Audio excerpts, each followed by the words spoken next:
Hello, all you doers and detailers out there. Welcome back to Detail Television, where we do everything to accomplish in love. With that, don't forget to like the video, hit the subscription button, and click the notification bell if you want to be notified when my new videos come out. And today's episode of Combined with Wine, we have a good friend of mine, Andrew Patterson. Hello. What's up, buddy? You can also check him Thank you out very much. on Agent Patterson at YouTube, and also check out his Instagram. And today he's actually my wine expert, and he's the one that actually got me into wine in the first place. He is very passionate about what he does. He loves wine, and we're gonna be drinking this beautiful Grifone Sangiovese. Is that Grifone? Okay, from Italy. So What's up, YouTube world? Thanks for tuning in. It's good to be here. Thank you so much for having me. Yeah. Hopefully we can educate some of our viewers today. Whoever else is tuning in. If you don't like wine, maybe this is your time to get into it. There you go. You know, yes. what to get when you go to the store. What should you choose for a party? Something like that. You know, but wine is an incredible thing to experience in life. So let's get into it. Yes. All right. What we're gonna do is we're gonna open some wine. I tend to take this whole thing off right here. Yes. Like that. See? Get rid of that thing. See? All right. This is how we what do the it. professionals do it. I like this. I know there's a lot of intrigue. Oh, wait a minute. What are you putting in there, sir? This is a spout pourer, wine pourer, and an aerator. So I picked this one up from Eberly Winery up in Paso Robles. See? And it's cool. After all this time, I've been doing. This would be our fourth episode of Combined with Wine, and I have yet to have one of these little things. So The hog you know head. what? There we go. Head. All right. So we shall pour some wine. Yes, sir. Actually, I like to do small pours. Okay. To be quite honest with you, All right. just so that you know, one, if you don't like it, you can send it back, and two, I just like to pace myself.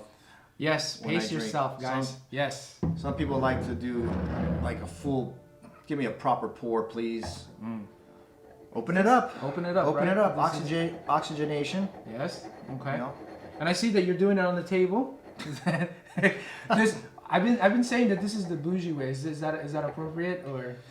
You know, you can be as bougie as you want to with wine. I don't think how you swirl it in your glass really matters. Okay. All right. You know.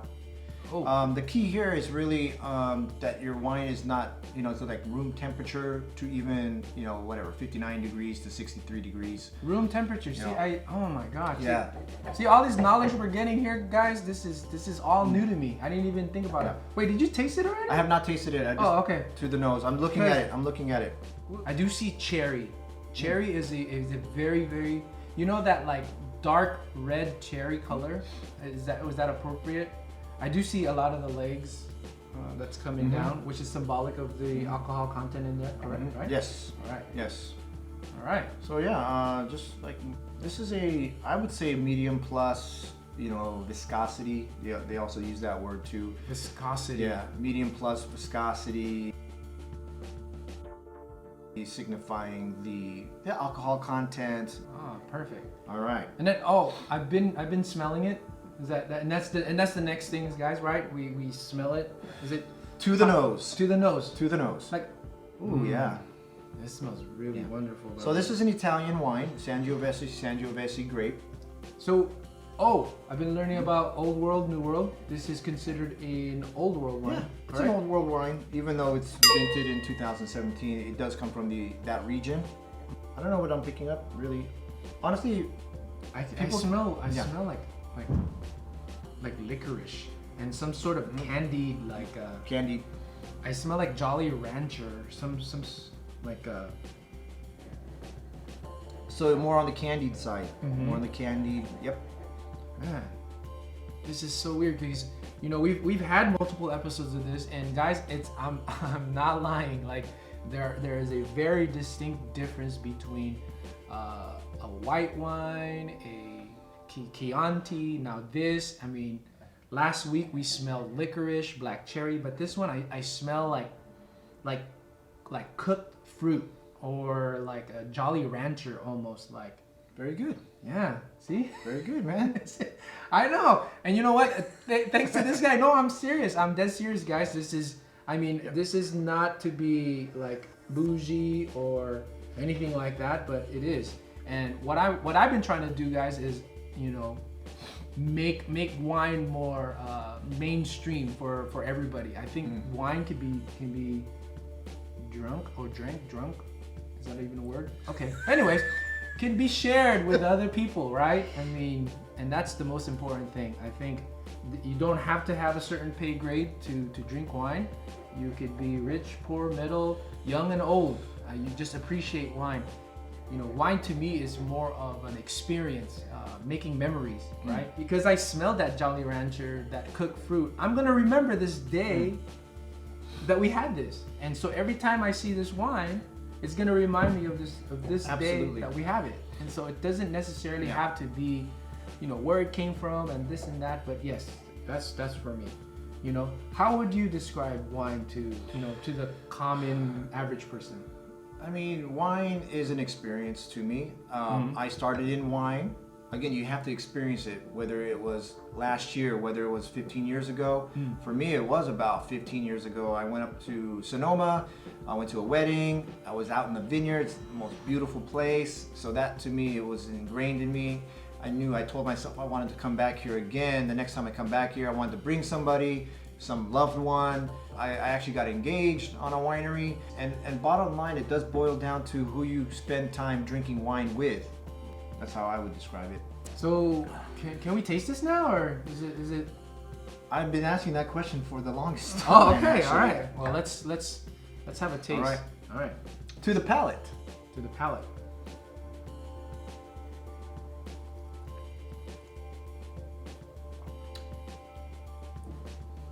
Oh yeah.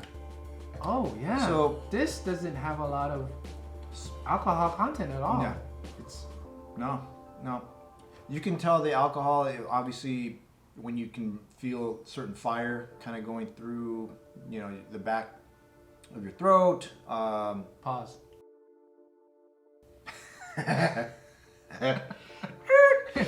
Yeah, I would say this is definitely medium to low alcohol content. And one thing you can distinctly taste the difference. As you're getting more into wine, you can taste the difference between California wine and Italian wine, or French and California, or Australian and Argentine wine from Argentina.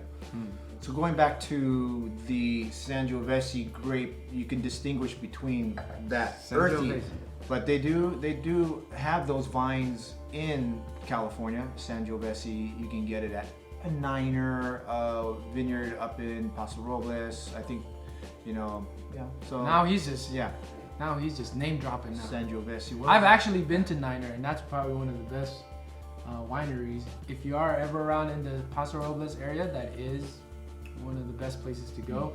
That's all part of the wine experience. Yes. Yes. You brought up a good point there. You brought up the soil. You brought up the old world, and those of you guys, old world is anything inside of Europe, Italy, Germany, France. Those are all old. And then anything outside of that, Spain, Portugal. Portugal. Get up on that. Yeah. And then anything outside of that, United States, Australia, those are all New World. And then you were saying about mimicking the climate at those places. So actually, I've never been to France or Italy, but I've been to Sonoma, Napa area. Now, is that reminiscent of Italy? Is that what they're trying to replicate or try to do? Yeah, the Cab vine, they brought it over from France. Robert Mondavi kind of put Napa pioneered and put it on the map. We got wine in Croatia. We got wine coming out of Greece. Temecula? Yeah. We got wine in Temecula. Shout out to the Riverside folks. Yes. San Bernardino, let's do it. Puglia, by the way, Puglia is the region. It's in the south. Typically, Sangiovese is grown in the Tuscany area, but a little shout out to the Puglia. Puglia. Puglia, it's in the southern part of Italy where this producer is from. Is that the tip of the boot? that would be, yeah, exactly, the tip of the boot in Italy. Whereas like a lot of Barolo, Barbaresco, those are like more in the northern part of Italy. So where you get some really good Barolos wine as well. So see guys, I hope you guys are just, man, I knew we were gonna get a treat, sitting here with Andrew. And you know what? This is not going to be the first and the last episode. We're going to continue to do this, and please comment below if you are interested, or if you have any suggestions on what should we be looking for when we're drinking certain specific wines. Because wine is not, it's not a one-all thing. Like, he can perceive it totally different how I perceive wine, and that's perfectly fine. And that's what I've been trying to preach, is that you don't have to have a wine with a specific something, because it is you that make that wine. I mean, if that makes sense. Do you know what I'm saying? Like the experience, like I said, anytime you open a bottle of wine, you're going to, something in your head is going to bring back those things, and so you're gonna naturally like that flavor. Because I personally like Cabernet Sauvignon, but I never knew that growing up. But you know what? It is the experience. Because I remember when he first brought us to Napa, when we went, it was majority of the wines that we drank. It was good times. Cabernet Sauvignon, and so every time I see a Cabernet Sauvignon, I want to taste it. I want to know how this winemaker made it different from this winemaker, and that's what it is for me. And I think we've put the wine into something that it's not. I mean, it is beyond comprehension for a lot of people. And so you'll get a lot of people that say, no, this is this is that, this is this. No, it's what you make the wine to be, in my opinion. I agree. Make it whatever you want to make it. It's all about the time, the place, remembering having the memories of when you had that wine. Yes.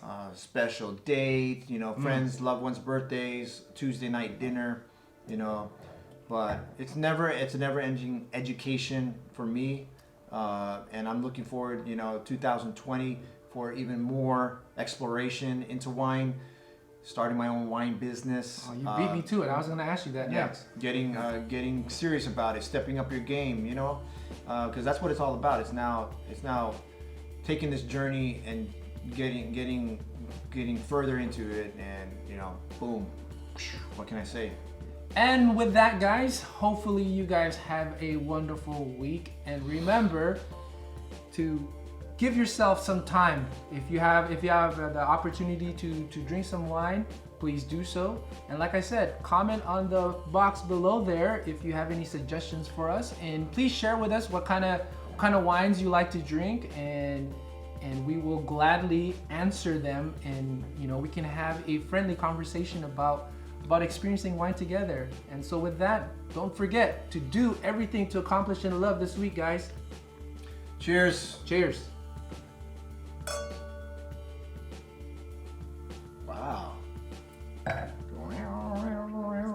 that? All right. Outtakes time. Bloopers. It was 24 minutes. That was 24?